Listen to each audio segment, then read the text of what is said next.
மகாராஷ்டிர முதலமைச்சராக மூன்றாவது முறை பதவியேற்றார் பாஜகவின் தேவேந்திர பட்னாவிஸ். ஆளுநர் சிபி ராதாகிருஷ்ணன் பதவி பிரமாணம் செய்து வைத்தார்.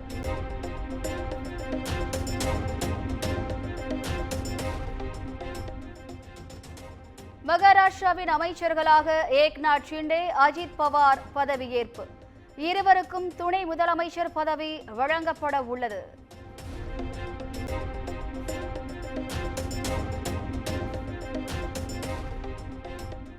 பிரதமர் மோடியிடம் வாழ்த்து பெற்றார் மகாராஷ்டிர முதலமைச்சர் பட்னாவிஸ்.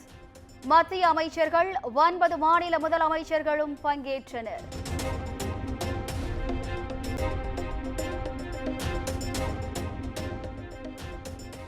மகாராஷ்டிர முதலமைச்சர் பதவியேற்பு விழாவில் ஷாருக் கான், சல்மான் கான், ரன்வீர் சிங் உள்ளிட்டோர் பங்கேற்பு. சச்சின் டெண்டுல்கர், தொழிலதிபர் அம்பானி ஆகியோரும் கலந்து கொண்டனர்.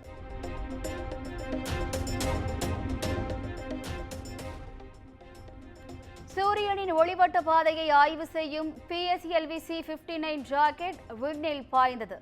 ஐரோப்பா விண்வெளி நிறுவன 2 செயற்கைக்கோள்கள் ஸ்ரீஹரிகோட்டாவிலிருந்து வெற்றிகரமாக ஏவப்பட்டது.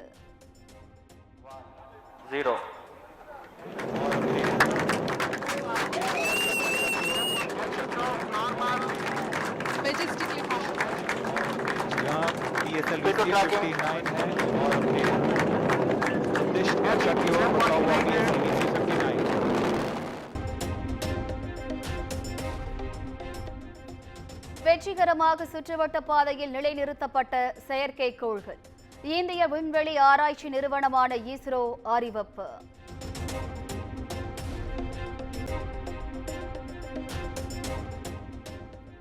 சென்னை பல்லாவரம் அருகே கழிவுநீர் கலந்த குடிநீரை அருந்திய மூவர் அடுத்தடுத்து உயிரிழப்பு. பாதிக்கப்பட்ட 20க்கும் மேற்பட்டோருக்கு மருத்துவமனையில் தீவிர சிகிச்சை.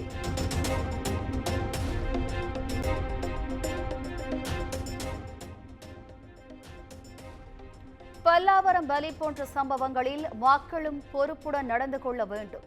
சம்பவ இடத்தில் ஆய்வு மேற்கொண்ட அமைச்சர் தாமோ அன்பரசன் பதிலால் சர்ச்சை.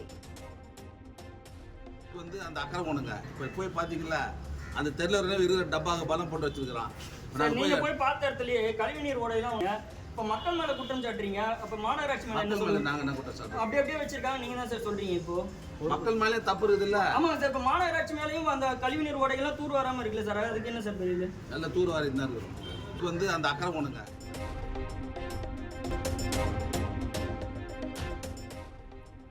பல்லாவரம் அருகே கழிவுநீர் கலந்த குடிநீரை குடித்து 3 பேர் பலியான செய்தி அதிர்ச்சி அளிக்கிறது. சுகாதாரமற்ற குடிநீரால் மக்கள் உயிரோடு திமுக அரசு விளையாடி உள்ளதாகவும் எதிர்க்கட்சித் தலைவர் எடப்பாடி பழனிசாமி கண்டனர்.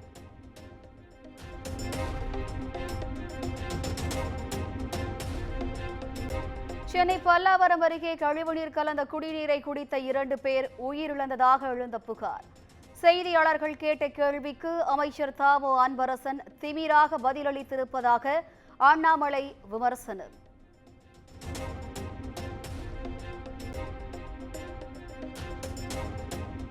மக்களுக்கு பாதுகாக்கப்பட்ட குடிநீர் வழங்க வேண்டியது தமிழ்நாடு அரசின் கடமை.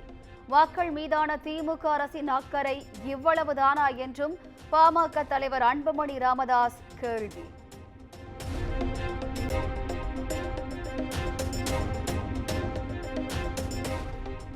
கழிவுநீர் கலந்த குடிநீரை பருகிய மூவர் உயிரிழந்த சம்பவம். சம்பந்தப்பட்ட பகுதிகளில் நீர் மாதிரிகளை சேகரித்து தமிழ்நாடு குடிநீர் வடிகால் வாரிய அதிகாரிகள் ஆய்வு.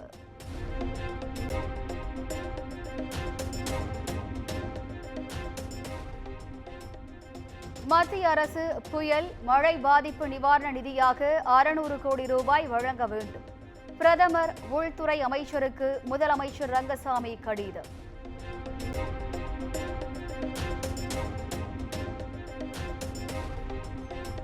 அண்ணாமலை மகாத்மா காந்தியை விட உண்மையானவர்.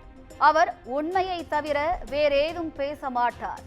தமிழக காங்கிரஸ் கமிட்டி தலைவர் செல்வ பெருந்தகை விமர்சனம்.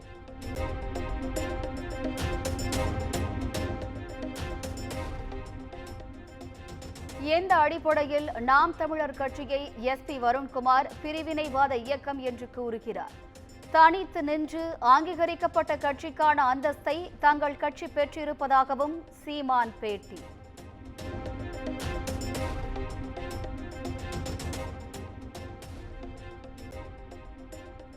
திருச்சி எஸ்பி வருண்குமார் மீது டிஜிபி அலுவலகத்தில் புகார் அளிக்க நாம் தமிழர் கட்சியினர் முடிவு. சண்டிகரில் நடைபெற்ற ஐபிஎஸ்கள் மாநாட்டில் நாதகவினரை பிரிவினைவாதி என பேசியதாக குற்றச்சாட்டு.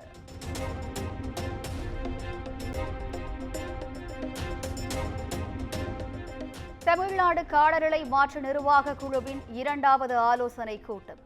காலநிலை மாற்றத்திற்கு ஏற்ப தமிழ்நாடு அரசு பல்வேறு நடவடிக்கைகளை எடுத்து வருவதாக முதலமைச்சர் மு.க.ஸ்டாலின் பேச்சு.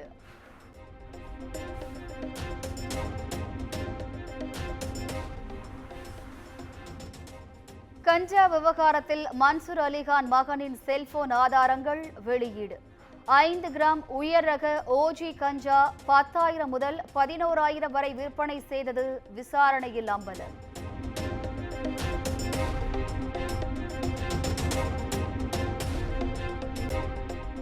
விழுப்புரம் மாவட்டத்தில் வெள்ள பாதிப்பு நிவாரணம் 2,000 ரூபாய் பெற டோக்கன் விநியோகம்.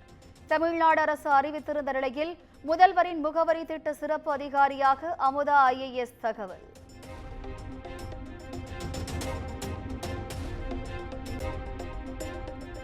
நாடு முழுவதும் புதிய கல்விக் கொள்கை அடிப்படையில் உயர்கல்வி சேர்க்கையில் இனி பின்பற்றப்படும் நடைமுறை. வரைவு அறிக்கையை வெளியிட்டது பல்கலைக்கழக மானியக் குழு.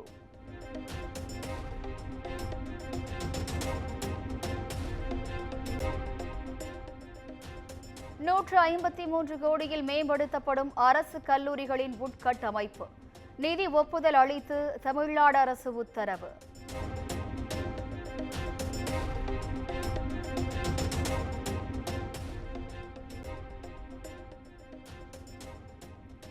சாம்சங் இந்தியா தொழிலாளர் சங்கத்தை பதிவு செய்ய கோரும் மனு மீது 6 வாரத்தில் முடிவெடுக்க வேண்டும். பதிவுத்துறைக்கு சென்னை உயர்நீதிமன்றம் உத்தரவு.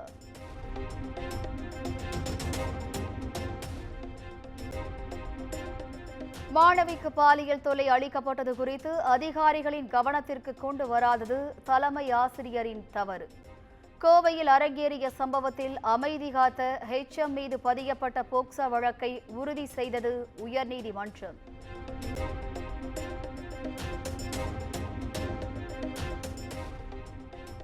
வேலைவாய்ப்பின்மை அதிகரித்து உள்ள நிலையில் காலி இடங்களை நிரப்ப நடவடிக்கை எடுக்காதது ஏன்? தமிழக அரசுக்கு சென்னை உயர்நீதிமன்றம் கேள்வி.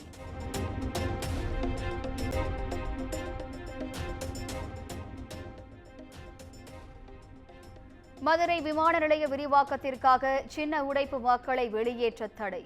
வழக்கு தொடர்பாக வருவாய்த்துறை முதன்மை செயலர், மாவட்ட ஆட்சியர் உள்ளிட்டோர் பதில் மனு தாக்கல் செய்ய உத்தரவு.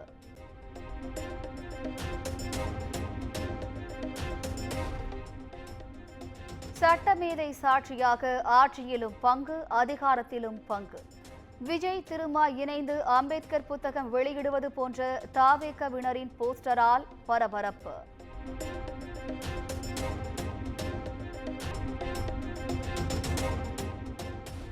திருவண்ணாமலை மாவட்டம் விரலூரில் ஆற்று வெள்ளத்தில் சிக்கிய இளைஞர்கள் ஆபத்தை உணராமல் இருசக்கர வாகனத்தில் சென்ற நிலையில் கயிறு கட்டி மீட்கப்பட்டனர்.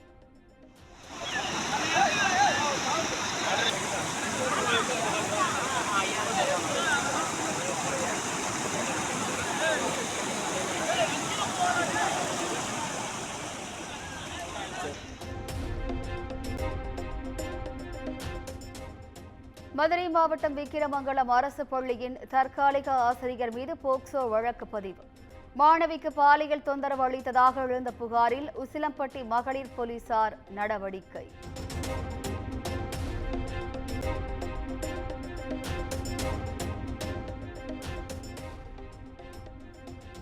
டெல்லியின் GRAP-4 செயல்திட்ட காற்று மாசு கட்டுப்பாட்டு நடவடிக்கையை தளர்த்தியது உச்சநீதிமன்றம். தலைநகரின் காற்றின் தரம் மிதமான நிலைக்கு திரும்பியதை சுட்டிக்காட்டி உத்தரவு.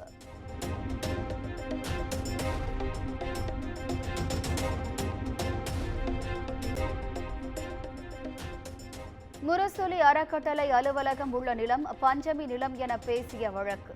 மத்திய இணையமைச்சர் எல் முருகனுக்கு எதிரான கிரிமினல் நடவடிக்கைகளை ரத்து செய்தது உச்சநீதிமன்றம்.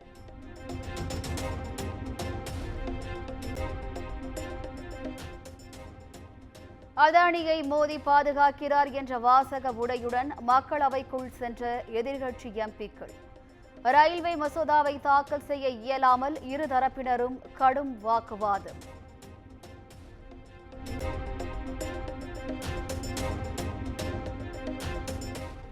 ரயில்வே திருத்த மசோதா மூலம் ரயில்வே துறையை மத்திய அரசு கை கழுவ முயற்சிக்கிறது. மக்களவையில் திமுக எம்பி கனிமொழி குற்றச்சாட்டு.